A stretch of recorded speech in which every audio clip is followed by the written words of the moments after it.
এদেশের ওপর আর কারো আধিপত্য মেনে নেবে না জনগণ, এমন সতর্ক করেছেন বিরোধী দলীয় নেতা ডাক্তার শফিকুর রহমান। দুপুরে রাজধানীর মিরপুরে নিম্ন আয়ের মানুষদের মাঝে ঈদ সামগ্রী বিতরণ অনুষ্ঠানে তিনি কথা বলেন। এদিকে মগবাজারে দলীয় কার্যালয়ে সংবাদ সম্মেলনে জামাতের সহকারী সেক্রেটারি জেনারেল অভিযোগ করেন, জাতীয় নির্বাচনে হেরে যাওয়া প্রার্থীদের প্রশাসক হিসেবে নিয়োগ দিয়ে সরকার গণতান্ত্রিক প্রক্রিয়ার ওপর আঘাত হেনেছে।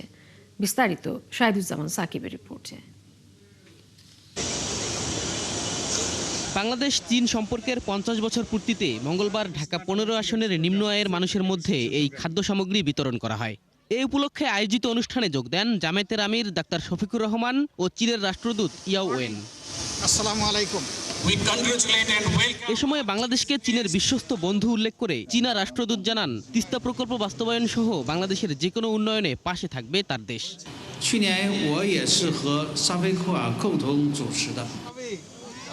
অপটিক্যাল ব্রাইটেনার, কালার গার্ড এবং জার্ড লক সমৃদ্ধ অ্যাডভান্স ফর্মুলায় এলো নতুন রে ডিটারজেন্ট পাউডার। এই অঞ্চলের স্থিতিশীলতা রক্ষায় দুদেশ একসাথে কাজ করবে বলে জানান জামায়াতের আমির। এদেশের মানুষ আর কারো আধিপত্য মেনে নেবে না বলেও হুঁশিয়ার করেন তিনি।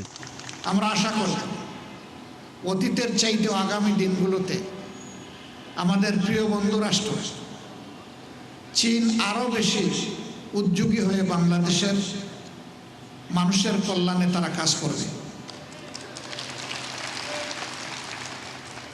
তিস্তা প্রকল্পের কথা মান্যবর রাষ্ট্রদূত এখানে উল্লেখ করেছেন।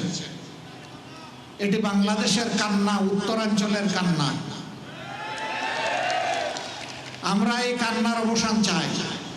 আমাদের ঘাড়ের উপর আমরা কারো আধিপত্য মেনে নেব না। অতীতে নেওয়া হয়েছে, এই বোঝা আমরা ফেলে দিয়েছি। এই বোঝা জাতি আর নিজের ঘাড়ে উঠাবে না। এদিকে মগবাজারে দলীয় কার্যালয়ে সংবাদ সম্মেলনে জামায়াতের সহকারী সেক্রেটারি আব্দুল হালিম বিএনপি নেতাদের সিটি কর্পোরেশনের প্রশাসক নিয়োগের কঠোর সমালোচনা করেন। যারা নির্বাচনে হেরেছে, যেমন শফিকুল ইসলাম মিল্টন, তিনি ঢাকা সিটির 15 নম্বর আসনে নির্বাচনে হেরেছেন, তাকে প্রশাসক নিয়োগ করা হয়। এরপর আমরা দেখি নজরুল ইসলাম মঞ্জু খুলনা, উনি একটি আসনে হেরেছেন। হার জিত আছে, আমরা ব্যক্তিকে টার্গেট করে কথা বলছি না। আমাদের কথা হচ্ছে গণতান্ত্রিক ধারাবাহিকতার উপর সরকার আঘাত করেছে। 6টি সিটি কর্পোরেশন, পরে 5টি সিটি কর্পোরেশনের নিয়োগ দিয়ে আমরা মনে করি যে জনগণের মতামত এবং জুলাইয়ের যে স্পিড, এটাকে সরকার অবজ্ঞা প্রদর্শন করেছে। ঢাকা বিশ্ববিদ্যালয় সহ বিভিন্ন শিক্ষা প্রতিষ্ঠানে দলীয় নেতাদের ভিসি করা হয়েছে দাবি করে এসব ঘটনার নিন্দা জানান তিনি।